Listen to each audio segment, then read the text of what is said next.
Champions ట్రోఫీకి అంతా ready అవుతోంది. ఈ నెల 19న మెగా ఈవెంట్కు తెరలేవబోతోంది. 8 టాప్ ర్యాంక్ టీముల మధ్య మ్యాచ్లు ఉర్రూతలూగించనున్నాయి. 15 మ్యాచ్లు అభిమానులను ఎంటర్టైన్ చేయనున్నాయి. అయితే 8 జట్లలో కొందరు ఆటగాళ్లు ఎక్స్ ఫ్యాక్టర్ అవుతారనే చర్చ జరుగుతోంది. Pakistan, team India, Australia, South Africa, England, New Zealand semis రేస్లో సాలిడ్ టీమ్స్ అని ఎక్స్పర్ట్స్ చెబుతున్నారు. టోర్నీలో రోహిత్ శర్మ, విరాట్ కోహ్లీ, మ్యాక్స్వెల్, షాహీన్ అఫ్రిది, బట్లర్ వంటి వాళ్లు భారీ అంచనాల మధ్య బరిలోకి దిగనున్నారు. అందరి చూపును తమ వైపు తిప్పుకోబోతున్నారు. అయితే స్టార్ ప్లేయర్లు కాకుండా మరికొందరు ఆటగాళ్లు ఎక్స్ ఫ్యాక్టర్ అవుతారని ఎక్స్పర్ట్స్ అభిప్రాయపడుతున్నారు.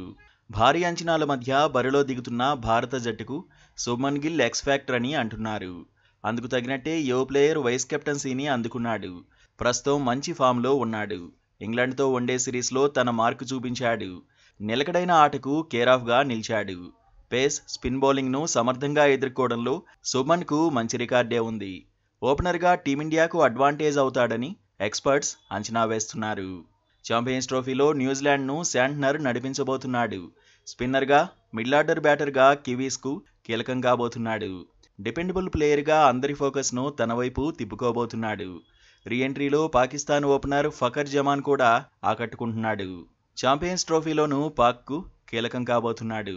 2017 ఛాంపియన్స్ ట్రోఫీ ఫైనల్లో సెంచరీ కొట్టిన ఫఖర్ జమాన్ చెలరేగితే ప్రత్యర్థులకు టెన్షన్ తప్పదు.